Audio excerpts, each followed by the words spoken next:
Is Where We Live from Connecticut Public Radio. I'm Frankie Graziano. Advocates calling for rent caps and better protections against evictions, as well as more low-income housing for residents of a variety of economic backgrounds and circumstances.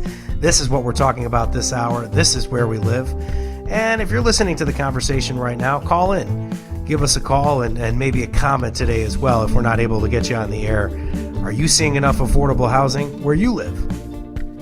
The number to call, 888-720-9677, 888-720-WNPR. Or you can find us on Facebook and Twitter. My guests this hour, joining me via Zoom, are Jackie Rabe Thomas, the great investigative reporter for Hearst Media and CT Insider, obviously. Christine Stewart joins us as well. She's the editor-in-chief of CT News Junkie and editorial director of the Mortgage News Network. And finally, Ginny Monk, who covers children's issues and housing for the Connecticut Mirror. Christine, I want to start with you this hour. Simply, if you can you just help me understand why rent's so high nowadays? Well, rent is so high and housing is unaffordable. Rent is so high because there's a lack of units being built. And, we're in the Northeast, we're in Connecticut. There's actually only 3,600 homes for sale right now in Connecticut, and that's down, 75%. In 2017, it was 17,000 homes were for sale in the state. And so rental prices are up 20 to 30%. Home builders have been unable to build, and it is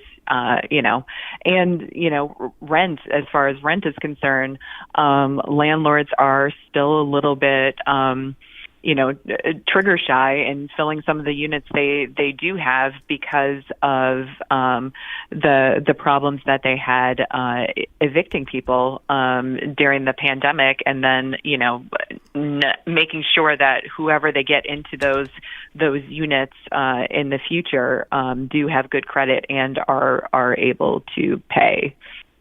Ginny Monk, housing reporter for the Connecticut Mirror. Ginny, why can't people pay rent right now? Yeah, I think the answer varies sort of from person to person. But as Christine mentioned, we've seen rents increase and wages have not increased at the same rate. And for many families I speak to, just one emergency can really put them behind on their bills. It just gets tough to pay when life happens.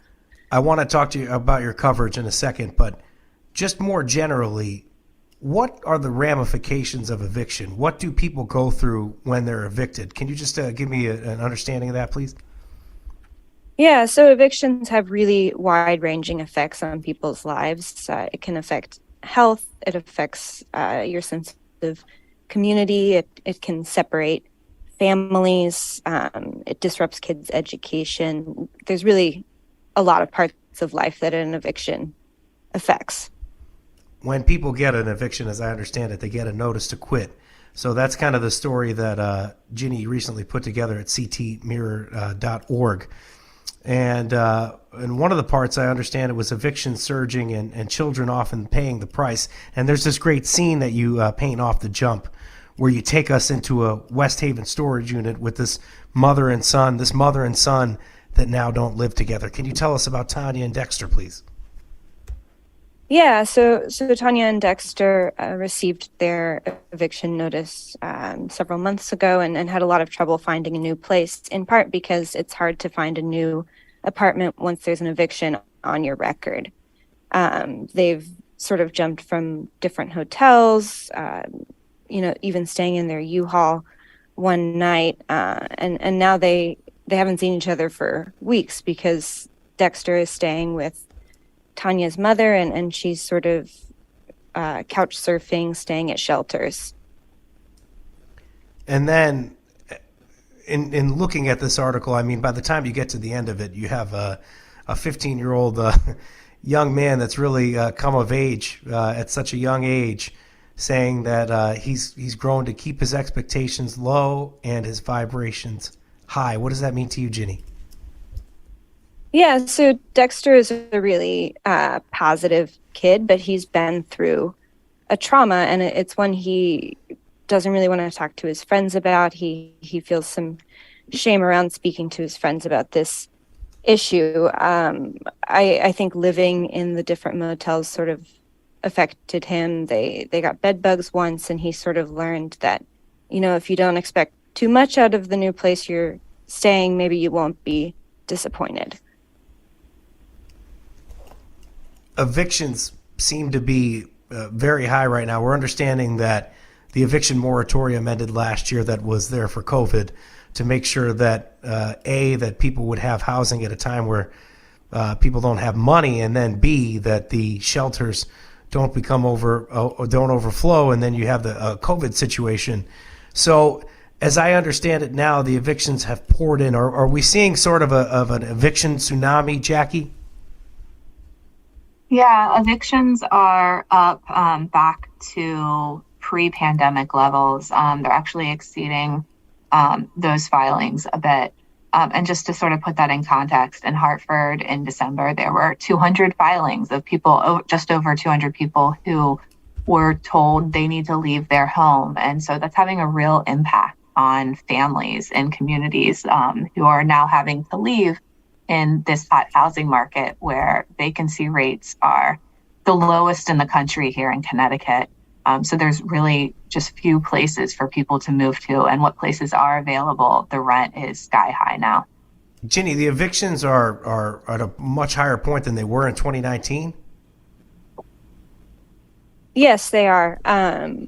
We sort of saw with the end of eviction protections, evictions going up, and by eviction protections, I mean both the moratorium and as Unite CT stopped taking applications, we saw more people getting evicted. I think it's important to note here that one eviction filing can affect lots of people. So a filing is for a household, so you can see that affect parents, kids, sometimes grandparents living in the home. It's more than one person per filing.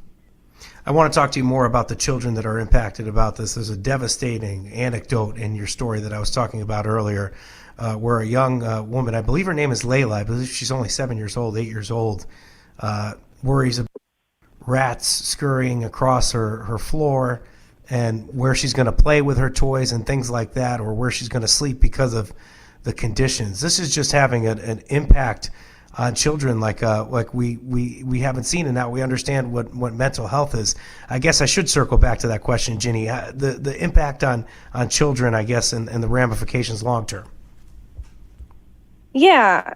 So something we know from research into evictions is that families with children are more likely to face evictions for several reasons, and that can have really a lot of impacts on kids, both in the immediate and in long term. I spoke to some folks who had been evicted as kids, and they still reported sort of emotional problems, worries over housing that continued even once their finances stabilized, trouble unpacking in apartments because they had this lingering fear in their head that they were going to have to leave again.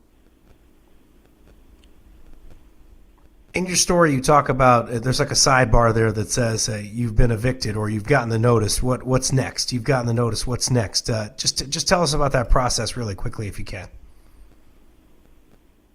Yeah, so the goal of the sidebars was to sort of provide news you can use, some easy information for people who are facing eviction. And there are a few resources, including folks can call 211. For a time, the city of New Haven had a rental assistance program, and then Connecticut notably has a right to counsel program that provides legal assistance to people facing eviction in a few of the state's zip codes with the highest numbers of evictions. Christine, can you jump in and talk about right to counsel? That's something that was created a couple of years ago by the legislature. Why was that an important thing, and what's it done so far? Yeah, so they had a really successful year, the first year of right to counsel. And so, most people who are in this eviction process don't have the resources to hire anyone to represent them in these hearings. And so the Connecticut Bar Foundation released a report earlier this month that found 76% of cases where clients received this representation from the program were able to avoid an eviction. So it's really important to be able to have counsel at your side in order to get this done and avoid the trauma that these evictions cause. Jackie, I want to talk about the resources a little more. 211, it always worries me to talk about 211 from my time in covering the hurricane in Puerto Rico, and then when people came over here and they were trying to get resources, and they didn't have a lot of success with 211 for whatever reason. Might have been that they spoke Spanish and they didn't have somebody available to talk to them at that point, or there was some kind of language barrier, whatever it was. 211. Some people have horror stories about. So just help me understand, not necessarily talking about vouchers, because we're going to talk about that in the next segment, but what kind of resources are available to people?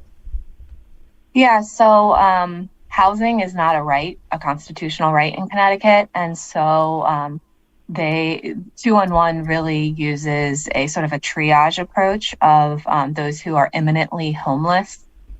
Someone who doesn't have a bed to sleep in that night or the next night. But people who are living in hotels or motels aren't considered homeless by the state standards to be sort of fast-tracked for help. And so 211 is a frustration point for a lot of people who call there for housing help, which is one of their number one calls that 211 receives is for housing supports. And so what you see is people who are waiting for services, and you see that filter out into other parts of the spectrum as well for things like vouchers, things like other subsidized housing programs. There's really long wait lists. I would say the same thing kind of shows up in schools as well. There's the McKinney-Vento Act that requires students to be identified. But again, they're identified, they're directed to services, but there's a shortage of services available for people who actually need them. And so, last school year, there were 4,000 students who were identified as homeless. 600 of those kids were living in shelters on any given day. And so those students weren't necessarily fast-tracked for services in their communities through 211. Jackie got that data ahead of the show. I appreciate that so much, Jackie. And I miss working with you. You work with Hearst now and CT Insider. So you just got to my heart with your always working and always be journalistically inclined work here. Just back to something you were talking about with calling 211 and terms that they use. Ginny, there's a term. What is it? Is it literally homeless or actually homeless? And could you just spell that out? Yeah, so the term literally homeless typically means people who are staying in shelters or on the streets, and it often doesn't include folks who are, like Jackie said, living at hotels or motels, or who are couch surfing, which means kind of just crashing on a relative's couch because you don't have anywhere else to go. I just wanted to point out something that somebody said on Twitter. We had somebody, Kathy, on Twitter say that the lack of affordable housing combined with voluntary services and supports contributes to delays in discharges from state-operated inpatient psychiatric facilities. The average length of stay more than 3 years. Lack of affordable housing combined with voluntary services and supports contributes to delays in discharges from state-operated inpatient psychiatric facilities. So thank you so much for that comment. And just wanted to also take a call at this hour. We have a call coming in from New Haven with the Blake Street Tenants Unit. This is Jessica Stamp. Hi, can you hear me okay? Yes, go ahead, Jessica. Okay, so my name is Jessica Stamp. I'm a leader with the Blake Street Tenants Union in New Haven. I've personally been looking for affordable housing. I'm a teacher. I'm a member of the labor union.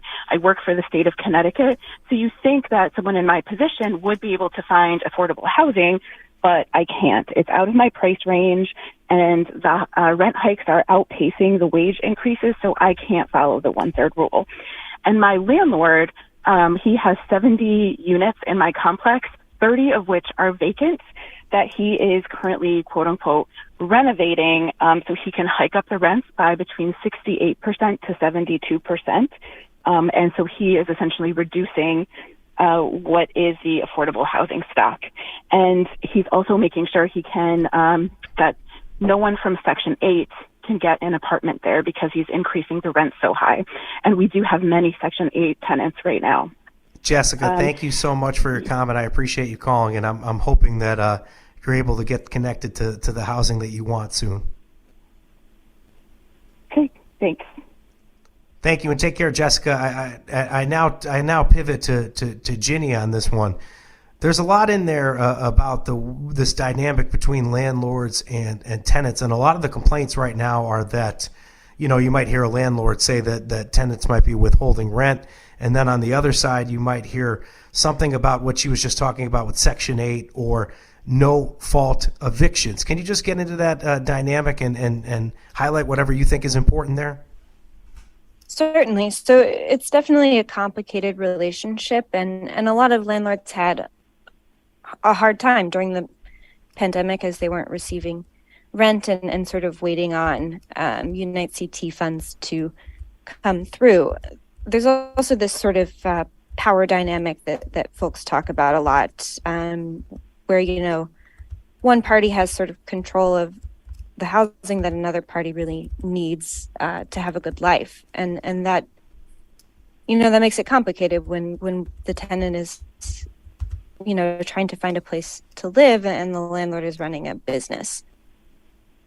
What's happening with landlords, Christine? Just I understand there's a lobby at the Capitol that shows up. I don't know if we call them lobby or not. I'm always using these terms loosely, but the Connecticut Coalition of Landlords. What are landlords saying about what they've gone through in COVID and the eviction moratorium coming up, things like that? What are landlords saying? I think that there's a misconception of the landlord as this sort of, monopoly guy in the top hat and that he's very wealthy. Most of the landlords in the state of Connecticut own fewer than 10 units, and most own, fewer than 5 units. So these are not, wealthy millionaires by any sense of the imagination. So these are small business owners who have this property, who, in order to keep this property, in order to pay the taxes, in order to pay the mortgage, need to charge a certain amount for the rent. And because they, during the pandemic, they weren't immediately being paid by the Unite CT program, and so they weren't receiving the funds that they needed to then in turn pay and make sure that their business was operating, that they felt that it was better for them to leave some of these units empty and not fill them because they didn't know what was going to happen or what kind of tenant was going to move in and were they actually going to be able to collect on the rent. And so, their percentages, are very high. I mean, it's not a huge profit margin that they're making, and they feel like lawmakers sometimes forget that. You're talking about small landlords there, and shout out to the New Haven Independent, our friends over there, Thomas Breen and Paul Bass, for the work that they do. If you want to talk about this dynamic and something, they get so granular into this coverage that they're actually covering individual cases. And there's just a great story about this tenant and this small landlord, that the small landlord's been there since 1978 or something like that. It's a really good case study in what's going on here. We're going to take a break in a second, but before we do, I just want to get a caller in here with Tea Leaf Realty, and this is out of West Hartford. This is Rob. Rob, why don't you make your comment here? Thank you for joining us on Where We Live. Perfect. Thanks for having me. One thing we're seeing right now is a consolidation of families, and what I mean by that is younger adults are staying at home, and sometimes parents are charging rent. And then the other thing we're seeing is single moms actually doubling up in a 2-bedroom, 2-bath kind of home, and this is making it more affordable for people who can't find affordable housing to live. Anybody with a real quick comment on that? Thank you, Rob. Have a nice day. Anybody with a real quick comment on that before we go to break? I have a comment about Kathy's comment earlier about the impact on institutions of evictions. Some research from Yale that was released on emergency room visits, it shows that forced evictions lead to an increase in emergency room visits because of PTSD. So I just would like to add that.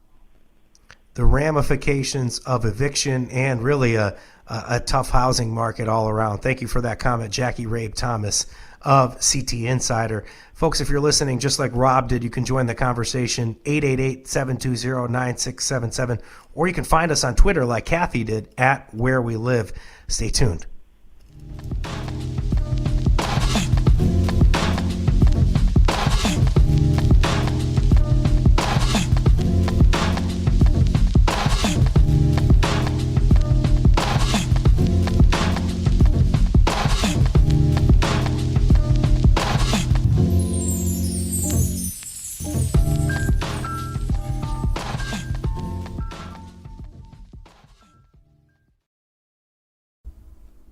You're listening to Where We Live. This is Frankie Graziano. Thank you for joining us this morning.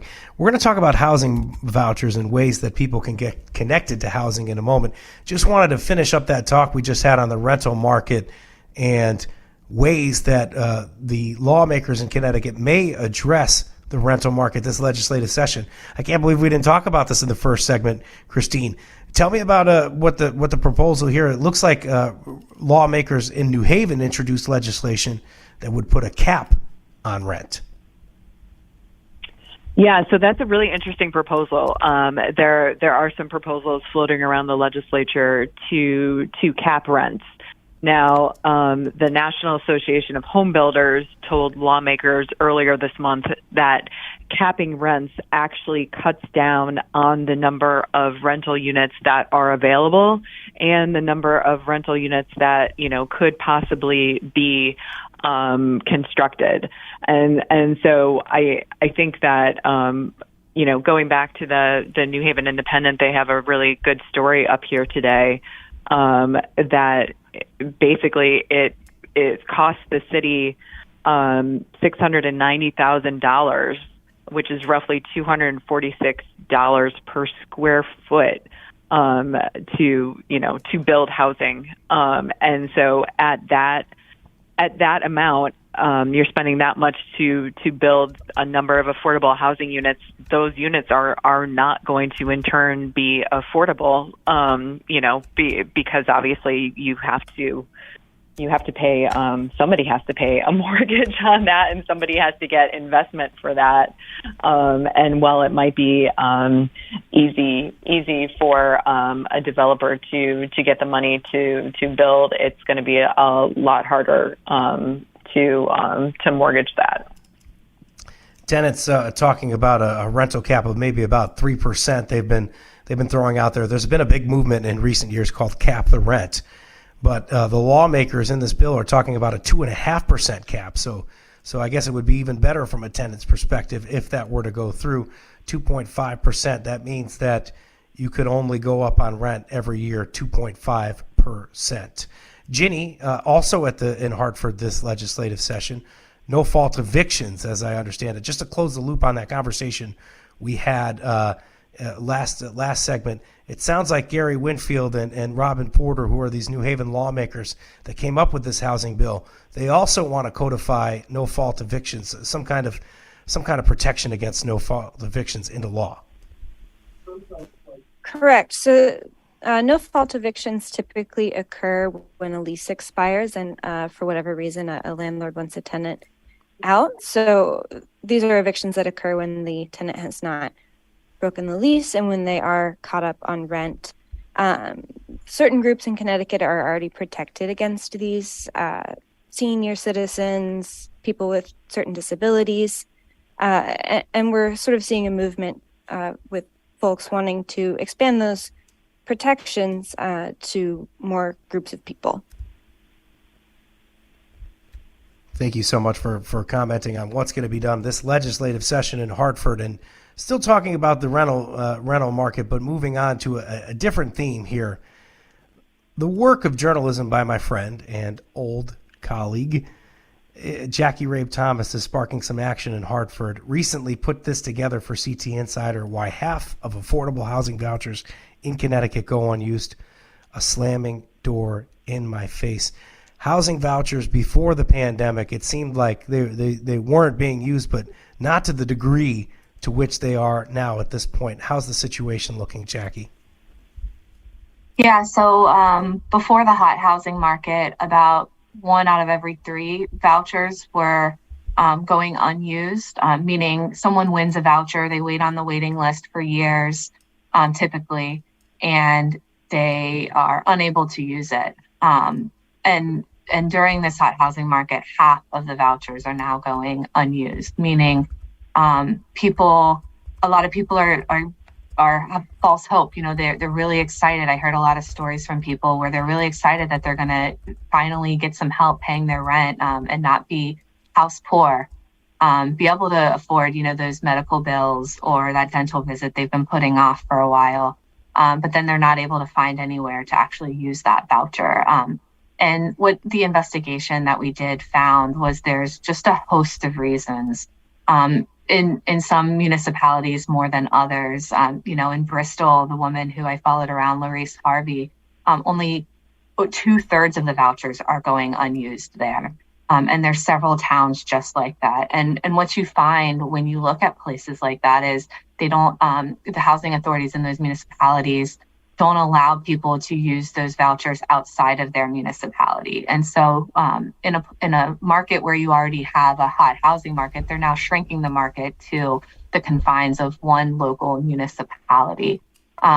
There's when people are allowed to move to another housing authority or a different community, the amount of their vouchers not posted anywhere. So they can't figure out just how much they have to spend in those other municipalities. And then they have to get permission from each housing authority where you're leaving, where you're going. And there's just a lot of red tape that's standing in the way. We're going to get into the local role in all of this and the role that municipalities play in affordable housing and maybe even zoning as well. But I want to underscore, when you're talking about unused vouchers, the story you're talking about out of Bristol, this person wins the lottery, as you cover in your story. They get a housing voucher, right? Like, so ding, ding, ding, ding, ding, winner there. But no, it just doesn't come to be at the end with getting housing. I just want to underscore that, Jackie. Yeah, every step of the way that Larice tried to find a place, she was told she couldn't use it. In Connecticut, it's illegal to tell someone they won't accept a voucher because state law says you can't discriminate based on how you plan to pay with a legal source of income, which is a housing voucher is a legal way to pay rent, just as SSI is.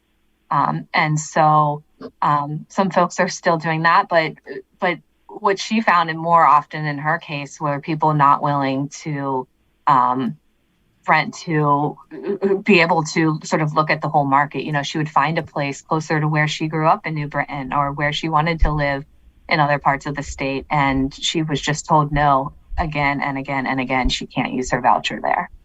A couple of Democratic lawmakers, including Senator Martin Looney, and Jason Rojas, a state representative, they are talking about specifically addressing some of the things that you covered in the article. What can you tell me about any kind of proposal we're seeing in Hartford? Yeah, so Rojas and the Senate Majority Leader and the Senate President Pro Tem and the House Majority Leader, they both want to see a statewide or a regional wait list for vouchers. Massachusetts has done this. They did it following a lawsuit that forced them to do it. Connecticut's also facing a lawsuit in how it administers its voucher program. Not a lawsuit, but a complaint with HUD that's been pending for years. And so there's really some forced change that could be happening or trying to get out ahead of it. But there's also proposals to require, more simple things like requiring housing authorities to post how much their voucher is actually worth. So when someone is able to move to their municipality, someone knows how much they have to spend on with their voucher, because vouchers change the value depending on the market that you're in, and also that the rules of how you are able to use a voucher in that community also be posted. And so, I wouldn't bet against the House Majority Leader or the Senate President Pro Tem when you're talking about changes that they'd like to see.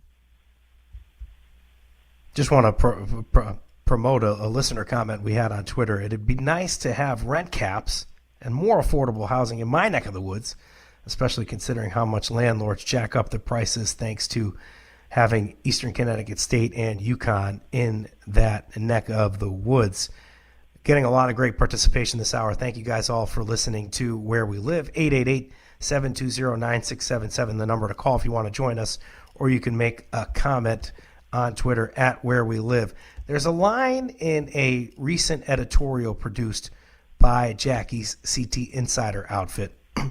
And the line is that the system that we currently have in place for vouchers puts the onus on local government and town governments to provide answers, but they're too eager to look the other way. Ginny, the role of towns. We talk so much about some of these towns. Westport is a town that often comes up here, and in recent years, Woodbridge. What's the situation with these towns and a lack of affordable housing in Connecticut? Yeah, so many towns in Connecticut have local zoning ordinances that make it hard to build multifamily housing in those towns. The reason that's significant is that rental housing, multifamily housing tends to be more affordable for people with low incomes who might not have the wealth built up to pay a mortgage, to pay a down payment. So there are a couple of pieces of legislation that we're likely to see this session that aim to encourage towns to build more affordable housing through sort of statewide land use reforms. I'm going to groove a fastball here at Jackie and telegraph it so she knows it's coming. This, I feel like, is sort of down your wheelhouse. Like, is there one offender or one, like, total town that you've seen over the years? Because this is the majority of the coverage that you've done, or at least some of the coverage that I've really valued. Some of these, doing the real journalism thing of going to these town hall meetings and planning and zoning meetings, whatever. Is there an offender that you're looking at that's a great example, or maybe an anecdote? Yeah, I mean, one of my former colleagues used to joke that I had like a folder of troublesome towns on my of like different anecdotes of just, some bad actors, of reasons why folks won't allow affordable housing to move forward. I think sort of the number one reason that's pointed to is sewer or the environment. And when you look at things like in Woodbridge, for example, when you look at things like in Woodbridge, the sewer is only in 2% of their town. But, I would love to see someone dive into, have they denied sewers being built elsewhere in town? Why is the sewer in such a small fraction of that town compared to elsewhere? Is it by design, or are there other reasons at play? There's a lot of reasons why the makeup of towns look the way they are, primarily because of zoning. And, if you require 2 acres, like Woodbridge does, and most of its town, to build a, 2-unit, 3-unit without special permission, or need special permission to build even a 2-unit there, you're going to see large McMansions or, single family homes to get built. And that's not affordable to folks who maybe want to buy their first starter home or build a multifamily so that they're able to have a more sustainable rent for themselves while they live in the other unit. And so there's no shortage of anecdotes of, the reasons people use not to allow places to be built. Fairfield also comes to mind about, complaints about a property being built in a single family community. And then you do an aerial view and you're like, that's not anywhere near the single family homes in town. And so I think, there's a lot of sort of misconceptions about the reasons why you shouldn't allow affordable housing to be built in some communities. But there's also some good reasons why maybe affordable housing needs to be built closer to high density areas like the Fast Track in Hartford, in the Hartford area, or transit oriented development for environmental reasons, so not as many people are driving on the roads to get in, and congestion and sprawl, et cetera. So there's a lot of a nuance to it. Earlier, we mentioned Woodbridge. Both of us had mentioned it, and another work of a former colleague of mine, Camila Vallejo, covered for us on Connecticut Public a few months back. Civil rights group suing Woodbridge for allegedly violating housing laws. You could learn more about that at ctpublic.org. Ginny, how's zoning going to be addressed this legislative session? You did a story on it for the Mirror about 3 weeks ago. What's the proposal? Yeah, so there are a couple of zoning proposals that we're likely to see this session. One is referred to as fair share, and under that law, the state would assess the need for affordable housing by region and then divide that need up between towns. So each town would be responsible for planning and zoning for a certain number of affordable units in order to meet the need.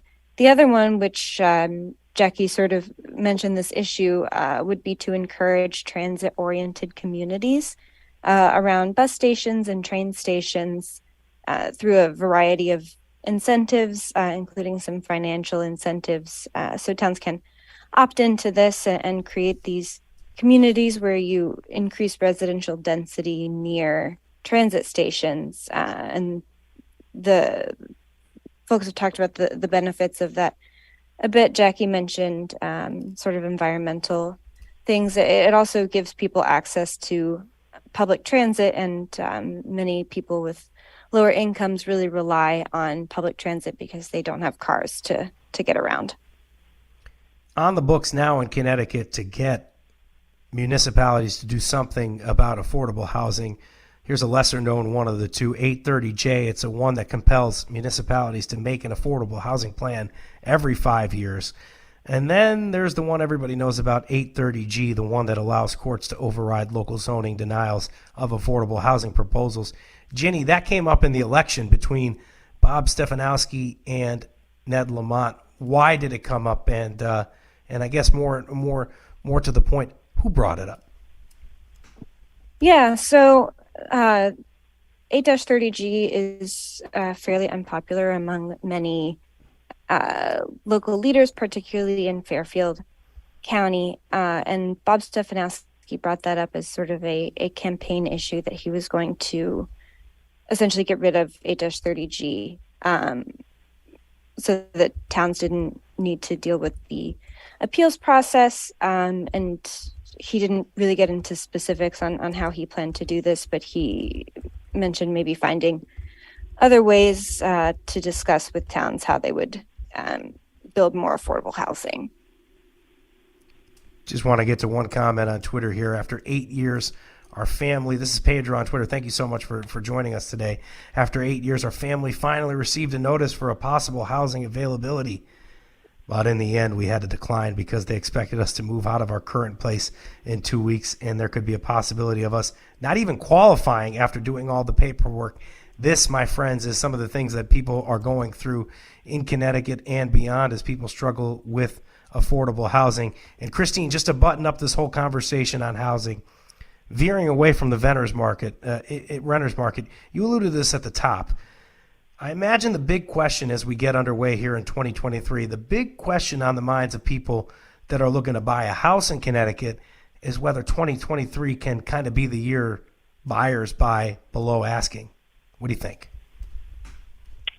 Right now, it's even. Buyers and sellers are even at the moment. The general thinking is that the first quarter is still going to be hard. The Fed meets next week, and we'll see if that will impact interest rates. Interest rates hit a peak of over 7% back in September. We've come down from that. We're at 6.15% at the moment. So it is becoming a little bit more affordable, but at the same time, there is not a lot of inventory out there. I mean, single family homes, there's 3,600 single family homes here in Connecticut up for sale at the moment. So it is definitely at the moment still a seller's market, but it could flip to a buyer's market by the end of the year. I'm sure there's a lot of people out there in Connecticut and beyond, Christine, that are constantly refreshing Freddie Mac, the website, and trying to see what those 30-year fixed mortgage rates are. You said 6.15% the last one, but sure there's a lot of people out there constantly refreshing that. Yeah, so they come out Thursday at noon. Every Thursday at noon, Freddie Mac releases its mortgage rates. Christine Stewart's going to stick with us for the next segment as we take a little whip around the Capitol. But for now, I got to say bye to good friends here, Ginny Monk and Jackie Rabe Thomas. Thank you guys so much for talking to us about housing today. Thanks so much for having me on. Yeah, thank you. And participate with us in the next segment by joining the conversation 888-720-9677 or tweet us at Where We Live.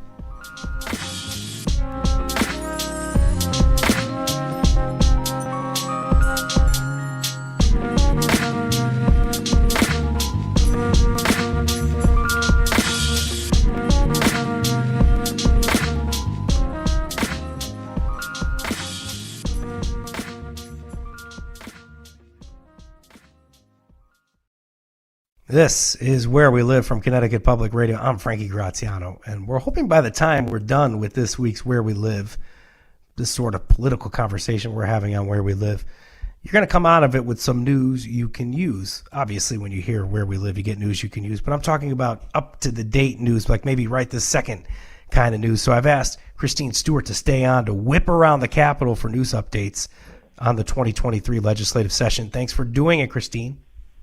No problem. Happy to do it. All right, and if anybody has a question for Christine or myself here, you can hit us up on the phone lines, 888-720-9677, 888-720-WNPR, or, of course, you know where we are on Facebook. You know where we are at Where We Live on Twitter. Christine, in the wake of more gun violence here, there were 2 mass shootings in California, including one at a dance studio in Monterey Park last Saturday. I got to ask you about gun legislation. We talked a couple of weeks ago about something to eliminate assault weapons that were grandfathered in when assault weapons were banned in Connecticut. Any update on that? Yeah, so that is something that Governor Lamont has said on the campaign trail. He said banning assault weapons that were grandfathered in 2013 following the Sandy Hook shooting were something that he wanted to tighten up what he called loopholes on, and possibly, that is a direct, Second Amendment supporters will view that as a direct grab at their guns. So anybody who had one of these assault weapons before the Sandy Hook shooting occurred were able to keep those, but nobody was able to purchase any new ones in the state. And so he has basically said that he wants to re-examine that, and I think that he will be coming out with a proposal soon to kind of get rid of what he sees are loopholes in that law. So I guess stay tuned to that. His agenda on gun safety is not done yet. I don't know if this is a startling number to you, but that's like 80,000. Just to put that in context, I think there's like 80,000 weapons that were grandfathered in. Is there any other gun? Are there any other gun legislation that would come up this year, or anything to look at? Well, I mean, he's already said that he wants to ban open carry. He wants to invest in community violence intervention programs, and he wants to limit handgun purchases to 1 per month. He also wants to update the registration of ghost guns. So if you had a so-called unregistered gun, and these are guns that are usually held by hobbyists, who put together, and some antique guns don't have serial numbers on them, and so he wants to update that and make sure that all of these guns that don't currently have a serial number are somehow registered with the state. open carry opponents say that if you're like an advocate or you do a protest or something like that, they get concerned when they do a protest and somebody shows up with sort of the concealed weapon or whatever. You can see the weapon on somebody's hip, something like that. It's kind of an intimidation thing. Hey, just moving on. State residents supported early voting on the ballot overwhelmingly in November. But Christine, to make it officially official, lawmakers got to pass a bill. What are you hearing about early voting? Yeah, so the new Secretary of State, Stephanie Thomas, wants them to pass a bill that allows for 10 days of early voting, which would include at least one weekend. And that the 10 days of early voting, she wants the legislature to pass this before March 31st so that it can be implemented this year. That's a very ambitious schedule. And they would need to get everything, all of their ducks in a row, so to speak, as early as possible in order to do this. And I don't know if that is possible, but 10 days of early voting, I don't know where that's going to land. I think that people, Connecticut's one of only 4 states without any sort of early voting process at the moment. And so, is it 10 days? Is it 7 days? Is it, 5 days of early voting that's appropriate? Recent proposal I heard was 14 days and at least one Saturday and one Sunday. I think that was from ACLU is one other proposal I've heard. Yeah, so there were 4 early voting models for Connecticut, and they ranged from 6 days to as many as 14 days.